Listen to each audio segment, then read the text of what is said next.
Welcome to Business Connection. I'm Liz Spencer. We have a wonderful guest in studio with us today. It's Dr. Mark McKee, and he's a clinical child psychologist. Mark, welcome. Thank you. Now, I guess I want to start out by letting everybody know your background. So tell me a little bit about your background. You are very well accomplished, so. Well, I've been in the field for over 30 years. It ranges everything from, I ran a private school in Chicago for emotionally disturbed children for many years. I've worked in numerous hospital settings, worked at Northwestern University in the perinatal department, working with mothers that were addicted to cocaine and their babies. So I work with everything from infancies through older age. Worked at Illinois Masonic in a program there for sexually abused children for a number of years, ran a training program there for other psychologists. And then I was at Lutheran General Hospital, Linden Oaks Hospital, Good Samaritan Hospital, Mercy Hospitals. So I've run a number of programs, directed and developed training programs, postdoc programs for psychologists, and been in private practice for along that time. I was always in private practice of some form or another, part-time or full-time. And in the last 6-7 years, I've been full-time private practice. Wow. I've also taught at the graduate level for 17 years and taught courses in infant development, child development, adolescent development, child and adolescent psychotherapy, psychopathology, and psychological testing. Wow, well, that gives you just an incredible background for private practice. It does, it does. You know, I approached it in a, I guess kind of the old school type of doing it, you know, where you work in service, you work in the field, and you get a lot of experience before you ever hang out that shingle. Well, I think that's a good idea. Tell me a little bit about the child that you're treating today and what type of problems they're bringing to you. Well, I see a wide range of children. As I kind of mentioned, I do everything from working with moms that are pregnant even, preparing for babies. I like working with moms and dads that, you know, are preparing for a baby. How can they best be parents and that type of thing. To postpartum depression with moms. And then I see children generally from the age of 3 up until anymore 24. Wide range of things. We see children with depression, anxiety issues, behavioral disturbances. Any more hot buttons? Is anxiety really increasing because of our overstimulation in the world, or is it, or are you just, you know, still seeing, you know, a number of that and many other things? I think it's increasing.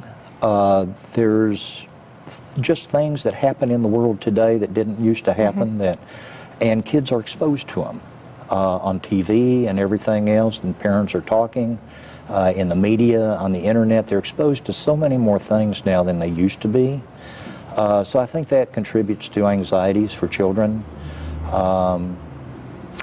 See children with ADHD, do a lot of those evaluations. I have a subspecialty with gifted children and have for the last 30 years. In fact, one of my first practicums in undergraduate school in Texas was volunteering and working at a private school for gifted children, which was a residential school, and it was very interesting. And I just found it so challenging to work with these kids. So a parent and a child comes in, or parents and children come in, and you do an evaluation. What's that all about, and why do you do it?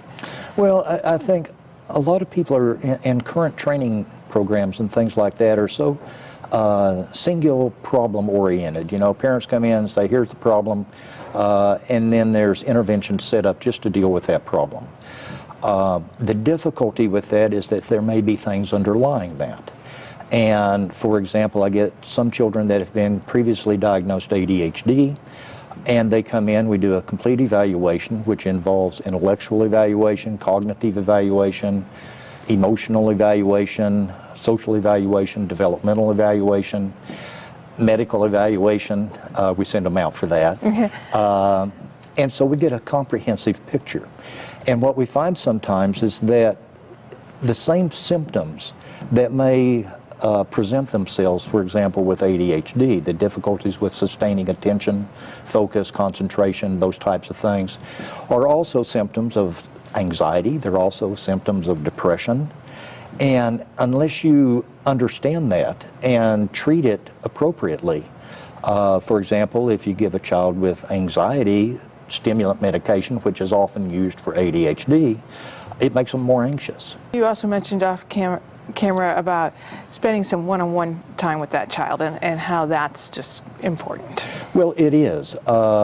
Generally the first session that whenever a parent calls up and schedules, I like to just spend with parents, and that allows me a time to sit down with parents and allows them a time to speak openly without having to filter anything and give me their clear impressions of what's going on without the child having to sit there and listen to it, or the child having to sit out in the waiting room and wonder what they're being talked about. Those type, which is just not a good way to start with a child. Creates a lot of paranoia before you even get started. So I have the first session with parents, then I bring the child in. Generally, especially with younger children, I'll see the child and parents together for the first 30, 45 minutes. And then for the evaluations, I'll spend the next 2 to 3, sometimes 4 hours with the child doing the evaluation, which seems like a long time. Generally, it goes very fast. Kids, especially bright kids, tend to enjoy it. It's all about them. It's extraordinarily positive. There's never a critical word said. The child has a chance to explore some of their own thoughts and feelings, but a lot of the test materials and things are also, if you will, kind of brain teasers and things like that. And children get into it. They enjoy it. I have lots of kids that, walk through the door at the end of it and say, I want to come back and do this again. That's a great testimony to you. Yeah. Really quickly, because we're almost out of time, you also wrote a book. Tell me about that. Raising a Successful Child, the manual. Again, as we kind of talked about, I had parents over the years come in and say, I wasn't given the manual, which is an underlying way of saying it's not my fault. I don't know what to do with this kid. So I decided to write the manual, and it's a very short book, but it addresses, I think, things that are important for parents to do from a research base, from a practical base, from a clinical base, in terms from infancy all the way through adolescence, of the important things they need to do to raise a successful child. That's wonderful. Well, it's so helpful to get all that knowledge from a great guy like you. Mark, thanks for stopping by and sharing a little bit about what you do and why it's so important. So thank you. We're going to be right back with more Business Connection.